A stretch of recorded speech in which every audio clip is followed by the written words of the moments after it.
Thanks. Well, it turns out I'm going to have to disappoint you because I'm not going to talk about the company today. But what I am going to talk to you about is cultural explosions.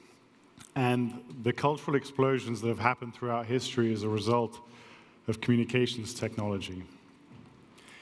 And if you look back throughout history, there have been probably around 3 major explosions, and they've been due to not just the presence of a technology, but the presence of a technology that is simple enough to learn, simple enough to use, that coincides with a consciousness and a purpose of the society in which it evolved. And if you go back throughout history, we realize that communications technology didn't start with the telephone or the telegraph or even with the carrier pigeon. It started with paintings, it started with drawings. And those quickly evolved as civilizations started to emerge in Sumeria and Egypt. They turned into slightly more formatted versions of those drawings. And those drawings, of course, we're familiar with hieroglyphs, represented concepts. And in the case of hieroglyphs, they were called morphemes. In the sense they were something halfway between a word and a syllable. And they would string them together, and they would probably record very mundane things like how many barrels of grain there were in the store, or they would send messages to the gods on tombs of pharaohs. And one of the things that happened over the course of time was there were people coming in from Canaan, foreigners, Asians, peculiar people from the north. And they had different names, and they had different languages, and they started to need to use this language in order to describe their names. So what would happen is instead of using the word Ra to just describe the concept Ra, they would use it to say Robert, and they would use the same picture to just describe the sound R. And there was a group of people who lived further north called the Phoenicians. And the Phoenicians are not really widely understood, and as far as I can tell, it's not really something that we learn much about. But the Phoenicians were the greatest mariners of the age, and we probably know that. But they were also amazing. They had amazing dyes, they had textiles, they breeded dogs, and they traded with the whole of the Mediterranean. And when they traded, they realized that they had a problem of communication with the people who they traded with, the Greeks and the Maltese and the Sicilians. Of course, they weren't those people at the time. And the great insight that the Phoenicians had was that these lovely pictures, as lovely as they were not very efficient. And they said, can we come up with something that's better?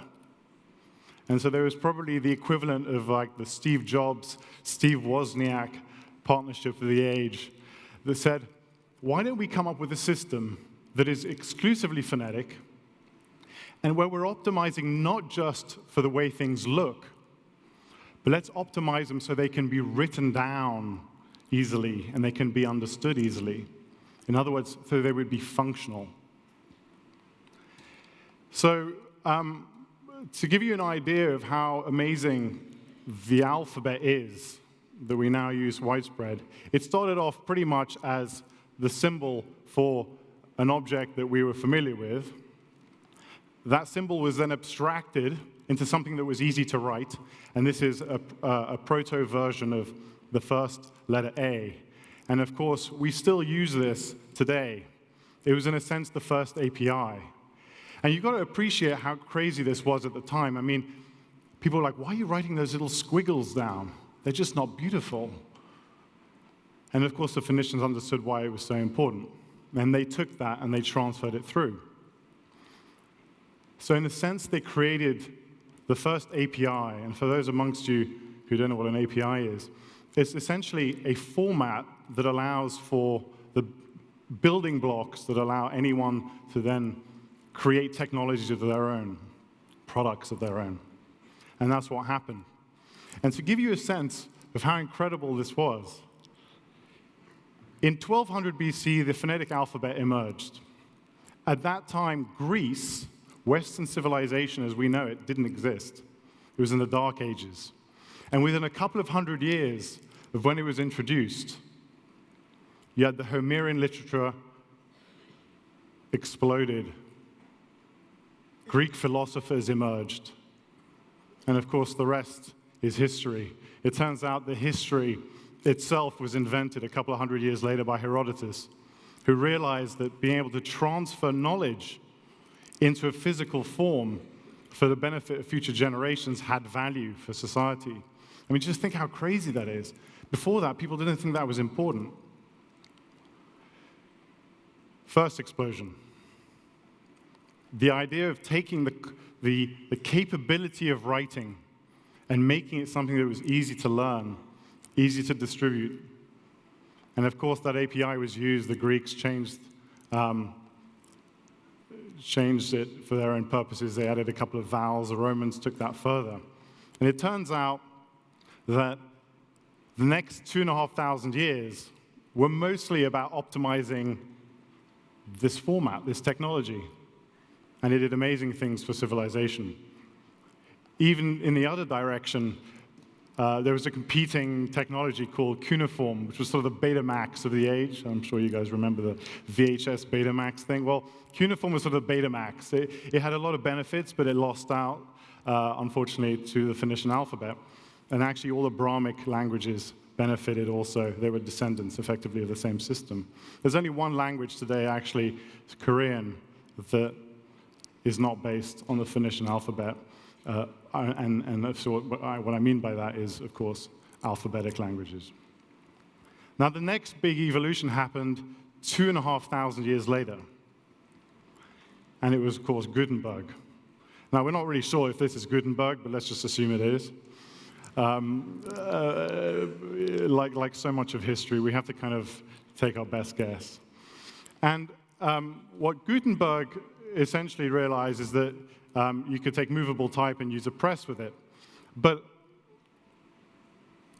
in 200 AD, the Chinese started using wood blocks to print things, 200 AD. In other words, the time of the Roman Empire. And what's incredible to me is why printing hadn't evolved then. Why didn't it evolve in 500 BC? I mean, they were carving things. They had ink. Surely some guy turned up to the emperor of the age and said, "My lord, I'm about to carve these tablets for the games tomorrow, and I was thinking that it's kind of inefficient for me to carve every one of these tablets manually.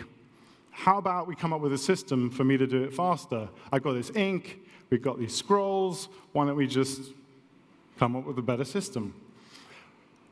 Now, we of course don't know if that happened.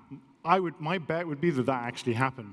And the reason it didn't take off was because it wasn't important for the society of the age. Distribution wasn't important. The spread of knowledge wasn't important. Now, it turns out that the Chinese, who come up with movable type 400 years before Gutenberg, had one major disadvantage, and this traces back to the original API.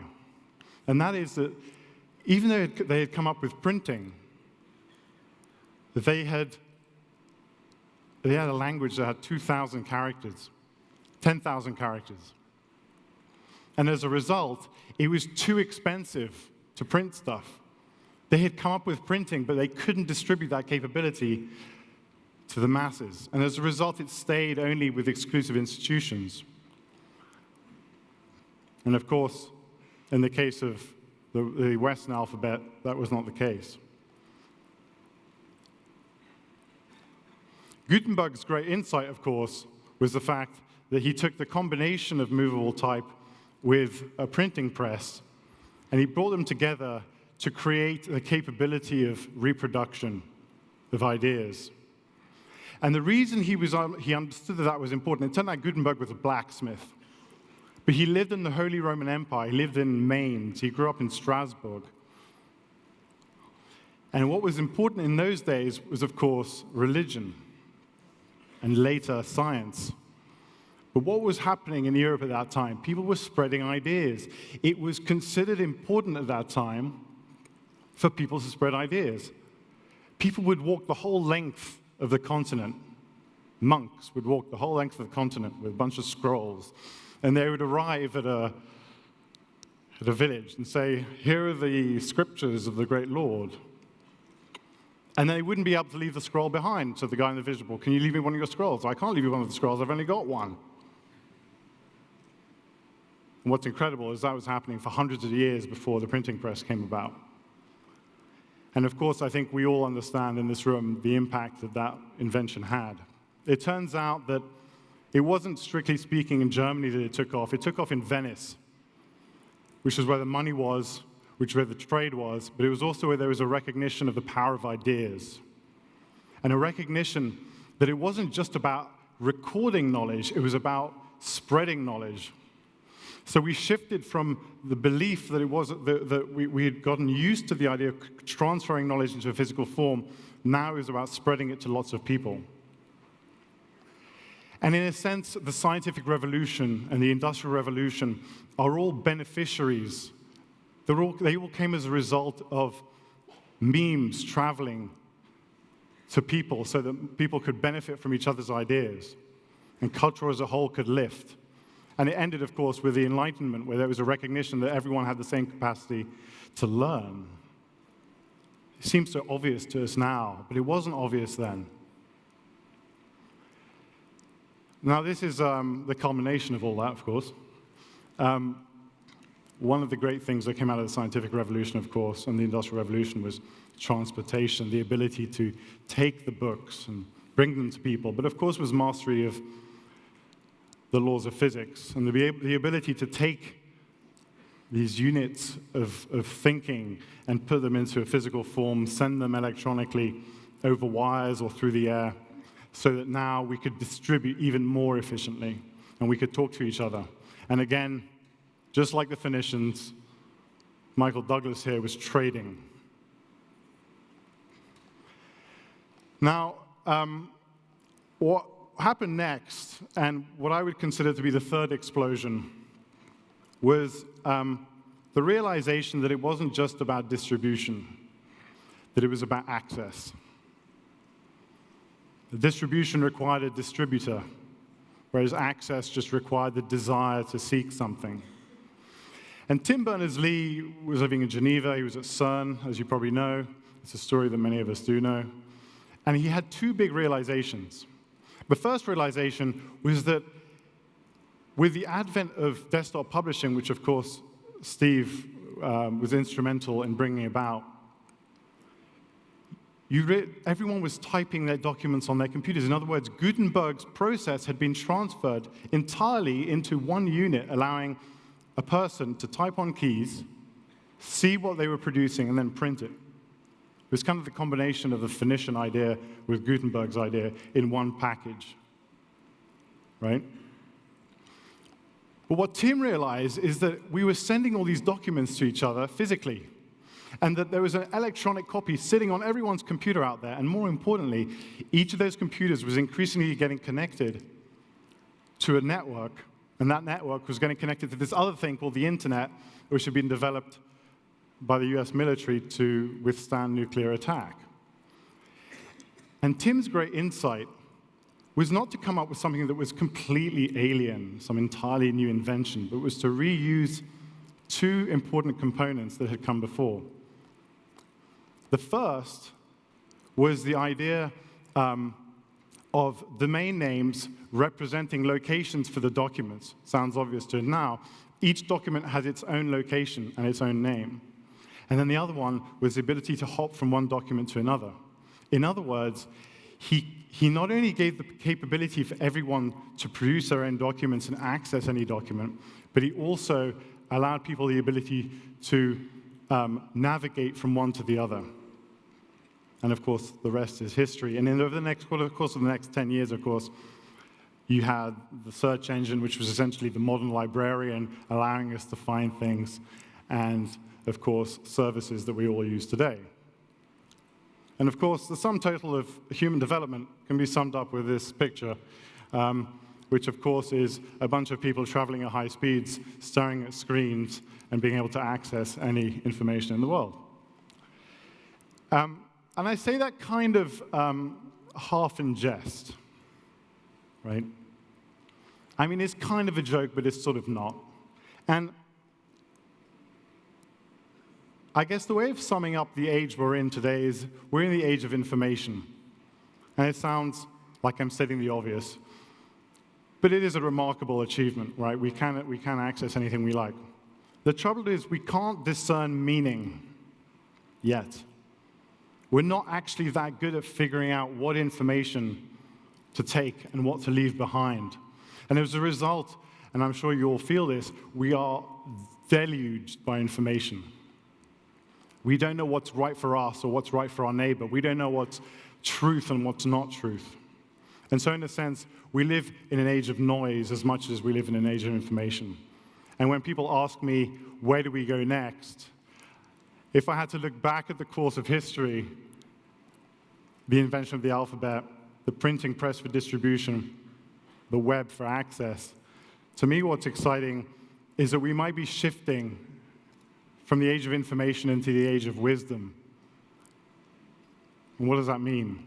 What it means is that what was previously highly centralized in universities, in the minds of experts, in biologists, in doctors, like what was spoken about this morning, is now distributed for everyone's benefit. And not only that, but it is highly contextual.